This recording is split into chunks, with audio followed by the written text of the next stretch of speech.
Already వ్యతిరేకంగానే ఉన్నారు కదా. కానీ అందరూ ఏమనుకుంటారు, ఇక్కడ ఈ మళ్ళీ వీళ్ళకి కూడా ఇదే 46 వస్తుందని అనుకుంటారు, అంతే కదా. అప్పుడు ఏమైంది, 1% ఎక్కువ ఉంది అంతే, అంతకు మించి తేడా ఏమీ లేదు. అయితే ప్రభుత్వ వ్యతిరేకత యాడ్ అయితే ఇక్కడ ప్లస్ అవుతుంది ఇంకా మనకి, అదే చెప్తాను కదా. అయితే ఇక్కడ ఎన్డీఏకి వచ్చేటప్పటికి ఏమవుతుందంటే, ఒకసారి ఓటేసిన వాళ్ళలోనే ప్రభుత్వ వ్యతిరేకత ఉంటుంది. మళ్ళీ అలాగే ఒకసారి అపోజిషన్లో ఎన్డీఏకి వేసిన వాళ్ళ దగ్గర ఆ ప్రభుత్వ వ్యతిరేకత ఏముండదు. వాళ్ళు ఏంటి, మళ్ళీ కొత్త గవర్నమెంట్కి ఏమైనా ఫేవర్ ఉన్నదా లేకపోతే ఇంకా బాగోలేదా గవర్నమెంట్ అనేది ఆలోచిస్తారు. వీళ్ళు ఆలోచిస్తే నాకు తెలిసి ఏమైందంటే, వీళ్ళు ఒక 10% మళ్ళీ ఈ గవర్నమెంట్ వేయడానికి అవకాశం ఉంది. ఓకే, అంటే గత ప్రభుత్వం అప్పుడు చేసిన వ్యక్తులు మళ్ళీ చేంజ్ అయ్యే అవకాశం. ఎందుకు అవకాశం ఉన్నదంటే దానికి నేను రీజన్ చెప్తాను. జగన్ గవర్నమెంట్లో ఆయన ఏం చేశాడు, ప్రతి రాష్ట్రానికి ముందు విద్య, వైద్యం, తర్వాత ఉద్యోగం, తర్వాత డెవలప్మెంట్, ముందు ఈ 3 ఫ్యాక్టర్లు ఇంపార్టెంట్. సో అందుచేత ఫస్ట్ విద్యను తీసుకున్నాడు ఆయన. అందుకే స్కూల్స్ని ఈ దేశంలో లెక్కలు లేని విధంగా ఆయన ఇంప్రూవ్ చేశాడు. అలాగే వైద్యం 16 మెడికల్ కాలేజీలు పెట్టాడు. ఇంతకుముందు ఎప్పుడు దేశ చరిత్రలో అన్ని మెడికల్ కాలేజీలు ఏ స్టేట్లోనే పెట్టలేదు. ఇక డెవలప్మెంట్ వారు వచ్చేటప్పుడు, డెవలప్మెంట్ అంటే జనరల్గా ఏమనుకుంటారు, ఐటీ జాబ్స్ వచ్చేస్తే డెవలప్మెంట్ అంటారు. ఐటీ జాబ్స్ వచ్చేయాలంటే నువ్వు ఏదైనా ఇన్ఫ్రాస్ట్రక్చర్ చూపెట్టుతో లేకపోతే గత ప్రభుత్వంలో ఏదైనా రెడీ చేసి ఉంచితేనో మర్చిపోయిన రోజు ఉద్యోగాలు ఇవ్వడానికి ఉంటుంది. అంటే వాస్తవంగా మనం మాట్లాడుకోవాలంటే సార్ జాబ్స్ చాలా ముఖ్యం. అవును, కానీ జాబ్స్ ఐటీ జాబ్స్ ముఖ్యం. ఐటీ జాబ్స్ రావాలంటే ఇన్ఫ్రాస్ట్రక్చర్ ఉండాలి కదా. ఇప్పుడు సెపరేట్ అయిన స్టేట్కి ఇన్ఫ్రాస్ట్రక్చర్ ఇమీడియట్గా కావాలంటే ఒక రోజులో అయిపోదు, దానికి 5 years 10 years పడుతుంది. లాస్ట్ గవర్నమెంట్ ఏమైనా 5 yearsలో చేసి ఉంటే ఇప్పుడు ఇమీడియట్గా జాబ్స్ ఇవ్వడానికి ఉంటుంది. మళ్ళీ ఇన్ఫ్రాస్ట్రక్చర్ మొదలు పెడితే ఏమవుతుంది, ఇంకో 5 years పడుతుంది, టైం పడుతుంది.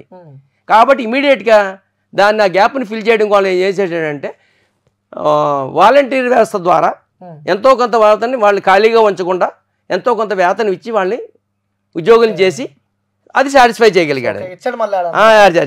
So and at the same time welfare schemes ఇమీడియట్గా కరోనా వచ్చింది, మళ్ళీ వెల్ఫేర్ స్కీమ్స్ ఏమిచ్చాడు ఆయన, ఈ ఉద్యోగాలు వచ్చి వాళ్ళు ఇన్ఫ్రాస్ట్రక్చర్ డెవలప్ అయ్యి ఉద్యోగం చేసి సంపాదించుకోవడానికి కంటే కూడా ముందుగాను వాళ్ళకి ఇమీడియట్ నెసెసిటీస్ ఏమైనా ఆలోచిస్తే ఆయనకి తిండి బట్ట అవి ఇంపార్టెంట్.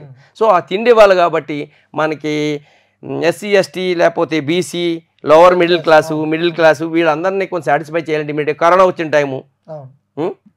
సో ఇవన్నీ కవర్ చేయాలంటే ఇమీడియట్గా వాళ్ళని కవర్ చేయాలి కాబట్టి స్కీమ్స్ పెట్టి ఆ స్కీమ్స్ ద్వారా అది అవసరం కూడా, అది ఇంపార్టెంట్ అని కాదని ఎవరు చెప్పలేదు. ముందు అవి ఉండాలి, అవి అయిన తర్వాత ఇమీడియట్గా డెవలప్మెంట్ వద్దని నేను అంటున్నా.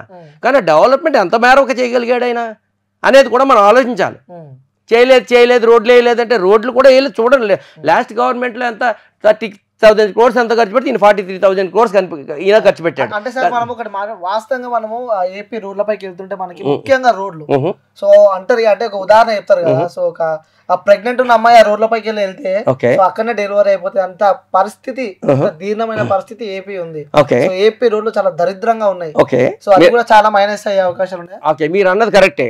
ఏపీ రోడ్లు అంత దరిద్రంగా ఉన్నాయంటే అంతకు ముందు గవర్నమెంట్ లోనే ఏమి చెయ్యకపోతేనే కదా. అసలు ఆ రోడ్లు ఇంతకు ముందు వాళ్ళు ఏమో రిపేర్ చేయకపోబట్టే కాబట్టి అంత దారుణంగా తయారండి.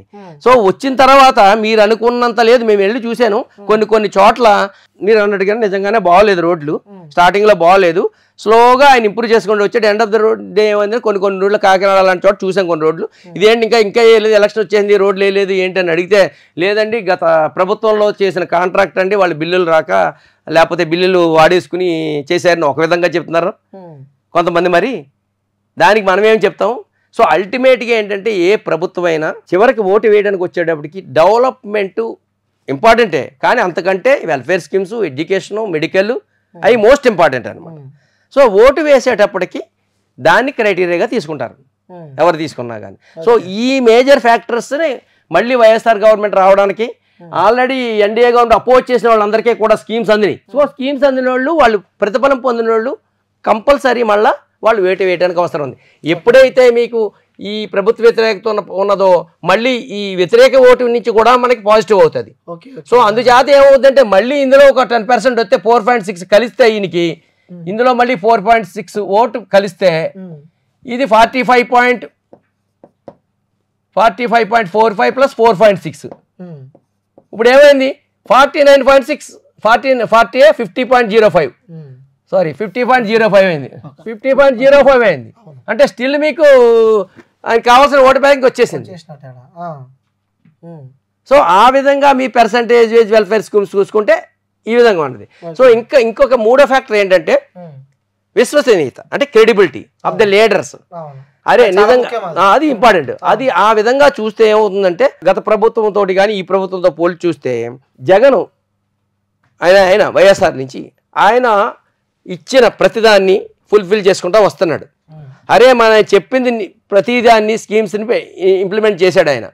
సో ఇందులో కరప్షన్ కూడా ఏం అవకాశం లేదు, అంతా డైరెక్ట్గా వాళ్ళ అకౌంట్స్లో పడిపోతుంది. అంటే కరప్షన్ కూడా ఏమీ లేదని చెప్పి మీరు చెప్తున్నారు. మీరు చెప్పండి. ఏపీలో ఉన్న వైసీపీ నుంచి గెలిచిన ప్రతి ఒక్క ఎమ్మెల్యే, ప్రతి ఒక్క మంత్రి, సో అందరి పైన కరప్షన్, చాలా బీభత్సంగా డబ్బులు దోచుకున్నారు. సో జనాల నుంచి తీవ్రంగా వ్యతిరేకత ఉంది ఆ లీడర్ల పైన. ఇప్పుడు మీరు న్యూస్ లోని పేపర్ లోని మనం ఎలా అయినా చెప్పొచ్చు. మీరు నన్ను క్వశ్చన్ అడిగితే నేను ఏదైనా ఆన్సర్ చెప్పొచ్చు, ఎగ్నిస్ట్ గా వాళ్ళ కోసం ఇంట్రెస్ట్ గా ఉన్నది. వాళ్ళు జబర్దస్తంగా అవకాశం ఏది, డబ్బులన్నీ తీసుకెళ్ళి డైరెక్ట్గా అకౌంట్ చేస్తున్నాడు. మీరు అన్నట్టున్నారు కదా డెవలప్మెంట్ లేదని. డెవలప్మెంట్ ఉంటే అందులో కమిషన్లు తీసుకుని వాడుకోవడానికి ఉంటుంది, ఇంకెక్కడ తీసుకోవడానికి అవకాశం ఉంది వాళ్ళకి? మీరే చెప్తున్నారు డెవలప్మెంట్ లేదని. అందులో ఏమున్నది? మెడికల్ కాలేజెస్ వచ్చినాయి, స్కూల్స్ వచ్చినాయి, అది డెవలప్ అయినట్టు కనిపిస్తుంది. అంతే, డైరెక్ట్గా వాళ్ళ ఫండ్స్ నుంచి డైరెక్ట్గా ఖర్చు పెడుతున్నారు. సో ఇదంతా యాంటీ ప్రాపగాండా తప్ప ఎమ్మెల్యేలు కానీ ఎంపీలు కానీ వాళ్ళు ఖర్చు పెట్టి అందులో కమిషన్ తీసుకునేటంత అవకాశం వాళ్ళకి ఎక్కడా లేదు. ఇదంతా యాంటీ ప్రాపగాండానే, యాంటీ కావాలని చెప్పింది తప్ప అందులో వాళ్ళు తీసుకుని చేసేటానికి ఏమి కనిపించట్లేదు. సో మీకు ఇంకేమైనా క్వశ్చన్? అలాగే విశ్వసనీయతకు వచ్చేటప్పటికి ఏముందంటే జగన్ ఆయన అనుకున్న ఆయన చెప్పిన ప్రతి స్కీమ్ని ఆయన ఇంప్లిమెంట్ చేస్తున్నాడు. అదే చంద్రబాబు నాయుడు గారు ఉన్నారనుకో, ఆయన 14 years చేశారు, చివరిలో వచ్చిన తర్వాత ఆయన ఫుల్ఫిల్ చేయలేకపోయాడు. మళ్ళీ ఏంటి యాంటీ ప్రాపగాండా చేశారు. ఏమని యాంటీ ప్రాపగాండా చేశారు? ఇలా స్కీమ్స్ ఇచ్చుకుంటా పోతే ఇది ఏదో నైజీరియా అయిపోద్ది, శ్రీలంక అయిపోతుంది, అయిపోద్దని యాంటీ ప్రాపగాండా చేశారు. ఒక్కొక్కసారి ఏమవుతుందంటే విశ్వసనీయత కోల్పోయారనుకో, వాళ్ళు ఏ మాట చెప్పినా అది నెగిటివ్గా రిఫ్లెక్ట్ అవుతుంది. ఆయన ఆ విధంగా ఏమో అయిపోతుందని చెప్పి మళ్ళీ నేను ఇస్తానని మొదలెట్టాడు ఆయన. నేను మళ్ళీ ఇస్తానంటున్నాడు ఆయన. మరి మళ్ళీ నువ్వు ఎలాగ ఇవ్వగలవు? ఈ వాటర్ మైండ్ సెట్ అలా ఉంటుంది. ఇప్పుడు ఒక మాట మాట్లాడి అదే పని చేయదని చెప్పి మళ్ళీ అది ఇస్తుంటే ఆయన మీద నమ్మకం పోయింది. ఇచ్చే హామీలు అన్ని దొంగ హామీలు, వైసీపీ ఇచ్చే హామీలు ప్రతి ఒక్కరు దొంగ హామీలు. సో మా 6 గ్యారంటీలో ప్రతి ఒక్కటి మేము గెలవగానే అమలు చేస్తాం అన్నట్టు కూడా కూటమి చెప్తున్నారు. అదే అంటుంటా. ఇప్పుడు వైఎస్ఆర్ ఇప్పుడు జగన్ ఏం చేశారు? ఆయన ఇచ్చిన ప్రతి నవరత్న అన్నింటినీ ఇంచుమించి 99.9 అందరికీ తెలుసున్న విషయమే. ఏ ఫలానా దాన్ని ఇంప్లిమెంట్ చేయలేదు, ఫలానా దాన్ని ఫుల్ఫిల్ చేయలేదు ఎవరినైనా చెప్పమనండి, ఆయన ఫుల్ఫిల్ చేశాడు. అదే చంద్రబాబు నాయుడు గారికి వచ్చేటప్పటికి లాస్ట్ టైము అన్నవి ఫుల్ఫిల్ చేయలేకపోయాడు ఆయన. మళ్ళీ ఇవి ఇస్తే బీద దేశం అయిపోతుంది, లేకపోతే శ్రీలంక అయిపోతుంది, నైజీరియా అయిపోతుంది. అలాంటప్పుడు మళ్ళీ ఈయన మళ్ళీ అలాగే ఇవ్వగలుగుతాడు, ఇంకా ఎక్కువ బడ్జెట్ అలాగే ఇవ్వగలుగుతాడు. ఇవన్నీ వాటర్ ఆలోచిస్తాడు. ఇప్పుడు రేపు పొద్దున వచ్చింది కాకుండా ఉన్నాయి తీసేస్తాడేమో అని భయం ఉంటుంది ఆయనకి. అంటే గతంలో ఇచ్చిన హామీలు నెరవేర్చలే కాబట్టి సో ప్రజలలో కూడా అది వ్యతిరేకత కూడా ఉంటుంది. డెఫినెట్గా వ్యతిరేకత ఉంటుంది, డెఫినెట్గా వ్యతిరేకత ఉంటుంది. ఎందుచేతంటే ఒకసారి నమ్మకం పోయిన తర్వాత, క్రెడిబిలిటీ పోయిన తర్వాత నమ్మరు. ఆయన ప్రతి పాయింట్ కూడా ఇప్పుడు వాలంటీర్లు అన్నారు, వాలంటీర్ వ్యవస్థ మంచిది కాదన్నాడు ఆయన. మళ్ళీ అదే ఆయన మంచిది నేను ఇస్తానంటున్నాడు ఆయన. అంటే ఆయన నమ్మకం లేదు. ఒకసారి మళ్ళీ రేపు పొద్దున మళ్ళీ వచ్చిన తర్వాత ఇది మంచిది కాదని తీసేస్తాడేమో అని భయం వీళ్ళకి. అందులో కూడా వ్యతిరేకత వచ్చింది కదా. మరి వాళ్ళు ఏదో హ్యూమన్ ట్రాఫికింగ్ అని ఇలాంటివన్నీ బ్లేమ్ చేయటం, వాళ్ళు హర్ట్ అవ్వడం, వాళ్ళ పేరెంట్స్ కూడా హర్ట్ అవ్వడం, ఇలాంటివన్నీ జరిగినాయి. ఆయనకి బయటికి చెప్పలేకపోతున్నారు తప్ప. అంటే ముఖ్యంగా రాష్ట్ర ముఖ్యమంత్రి వైఎస్ జగన్ పైన కూడా చాలా ఆరోపణలు ఉన్నాయి. అంటే భూ కబ్జా చాలా వరకు ఇవన్నీ పత్రికల్లో రాశారేమో కానీ భూ కబ్జా చేశారని ఎక్కడ చూపెట్టండి మీరు? ల్యాండ్ కబ్జాలు అదే మీరు పత్రికలోని న్యూస్ అదే అసలు అది రియలిస్టిక్ గా మీకు ఎక్కడైనా ప్రూఫ్ ఉందా? ఇప్పుడు లాస్ట్ గవర్నమెంట్ ఉన్నది అనుకో, ప్రూఫ్లు ఉన్నాయి. ఇప్పుడు ఒక ఆమె వనజాక్షమ ఆమెని హెరాస్ చేశారు ఒక గవర్నమెంట్ టెంపుల్ అని. అది నార్మల్గా ఏమవుతుందంటే పబ్లిక్ ఇండివిజువల్స్ని ఎప్పుడైనా టచ్ చేస్తే పబ్లిక్లో ఇప్పుడు గవర్నమెంట్లో ఎమ్మెల్యేలు ఎంపీలు వాళ్ళు వాదుకోవడం, రాజకీయ నాయకులు మాట్లాడుకోవడం వేరు, వాళ్ళ మీద వీళ్ళ మీద కేసులు పెట్టుకోవడం వేరు. ఇండివిజువల్స్ మీద అటాక్ చేస్తే ఏమవుతుందంటే అదే మైండ్స్లో ఉండిపోద్ది. అరే ఇండివిజువల్ అడిగితే రేపొద్దున మనకి ఏమవుతుంది రేపొద్దుట, అరే ఒక ఎంప్లాయీనే హెరాస్ చేశారు. ఆ ఎఫెక్ట్ వల్ల లాస్ట్ టైం చంద్రబాబు నాయుడు గారు ఓడిపోయారు. అది చాలా మైండ్లో ఉండిపోయింది. అరే ఒక పబ్లిక్ ఎంప్లాయీని ఒక ఎమ్మెల్యే రోడ్డు మీద ఇచ్చేస్తే మన కామన్ పీపుల్ మనకి ఏమవుతుంది రేపొద్దుట. ఇవన్నీ లీగల్ ఇష్యూస్. సో ఇలాంటి వాటి వల్లే ఎఫెక్ట్ అయింది. తెల్లవారుజామున ఎవరో ఒక మీడియా పర్సన్ తీసుకుని వెళ్ళిపోవడం ఇవన్నీ జరిగినాయి రియలిస్టిక్గా. అప్పుడు అంటే జగన్ పైన ఎలాంటి ఆరోపణలు లేవు, కేవలం చేస్తున్న నాటకాలే అంటారు. ఇవన్నీ అది మీడియాలో వచ్చింది. ప్రూఫ్లు ఏమన్నా చూపెట్టండి, ఆరోపణలు ఏమన్నా ఉన్నాయి. ఆయన ఎవరినైనా తిట్టాడా? ఆయన పార్టీ వాళ్ళు తిడతారు, కలవలేదు, తిట్టలేదు.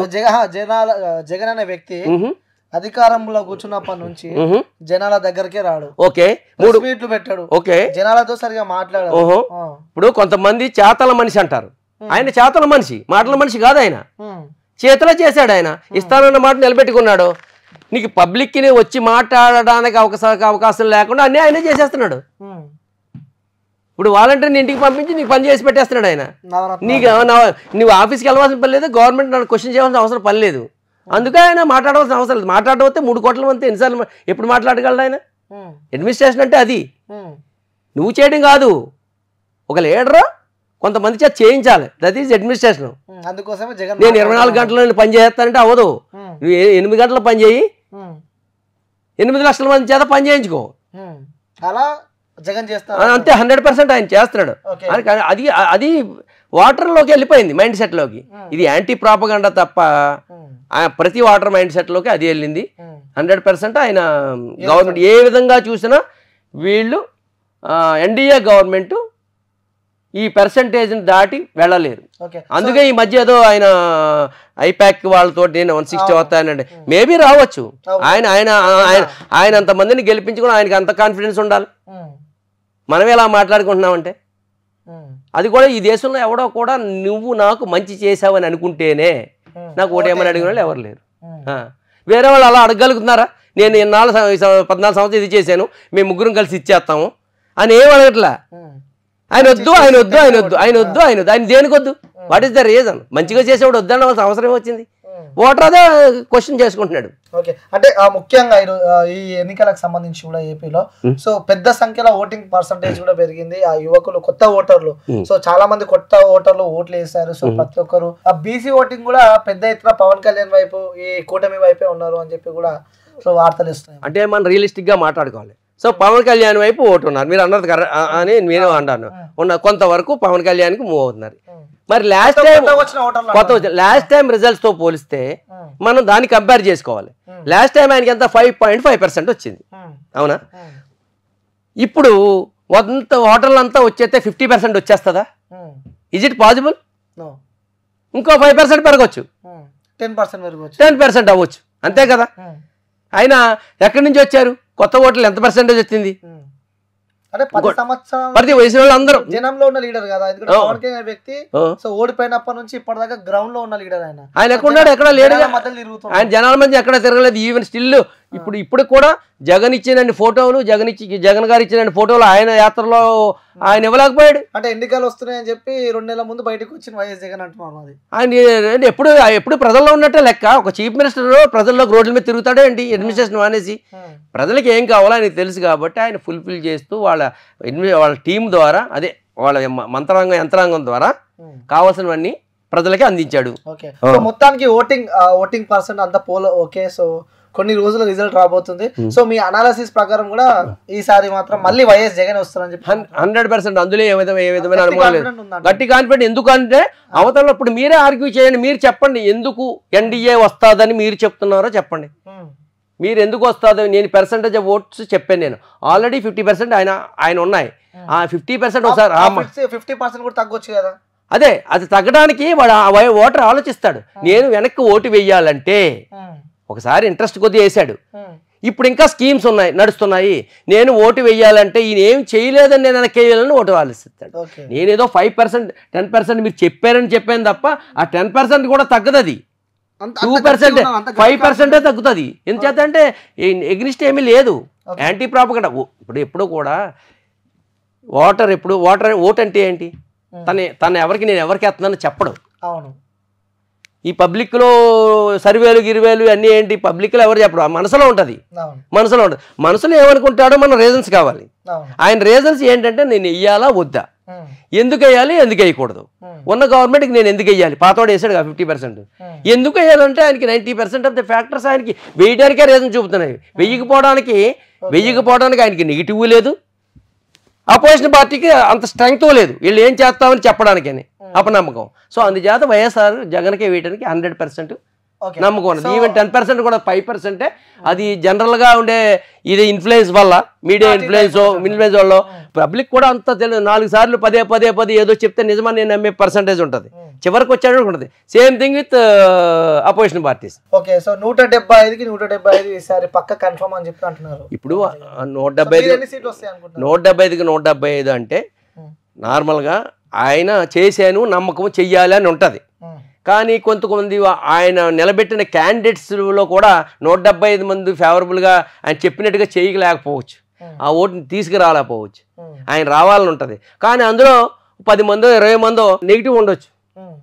100% అంత యాక్టివ్ ఎమర్జీ అయిపోయినంత క్వాలిటీస్ లేకపోవచ్చు, వాళ్ళకు ఉన్నది కెపాసిటీ అంతే. సో అలాంటి వాళ్ళు కొంతమంది పోవచ్చు.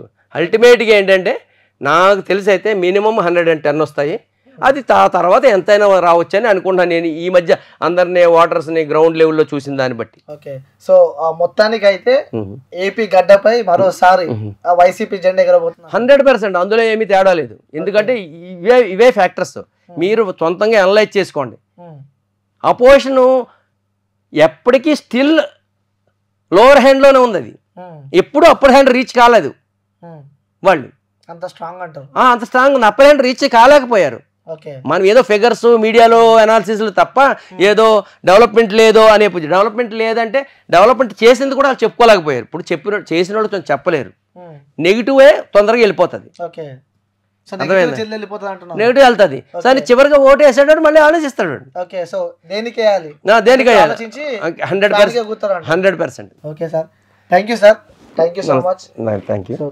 సో వ్యూయర్స్ చూడొచ్చు, ఎన్ఆర్ఐ రామ్ గారు కూడా తన సర్వేలో చెప్తున్నారు జగన్ గారు ఏమో 175 సీట్లు పక్కా కొడతామని చెప్పి చెప్తుంటే, సో తను అనాలిసిస్ ప్రకారం విత్ ప్రూఫ్స్ అండ్ విత్ ఎగ్జాంపుల్తో సగా మనకు చూపించాడు. సుమారు అంటే 110+ కొట్టే అవకాశాలు ఉన్నాయని చెప్పి కూడా చెప్పారు. సో ఇది మన రామ్ గారితో. సో ఇంకొక దాంతో మళ్ళీ కలుస్తా. Until then take care, bye bye, signing off. ఇప్పుడు ఆపరేషన్ లేకుండానే మోకాళ్లకు ప్లాస్మా ట్రీట్మెంట్, మీ ఆర్థోపెటిక్ సమస్యలన్నిటికీ రోబోటిక్ టెక్నాలజీ ద్వారా తక్కువ ఖర్చుతో శాశ్వత పరిష్కారం, ఫ్రీ కన్సల్టేషన్, ప్రతి ట్రీట్మెంట్ పై 20% డిస్కౌంట్. ఈ ఆఫర్ కొద్ది రోజులు మాత్రమే, త్వరపడండి. V9 hospitals 9281465842.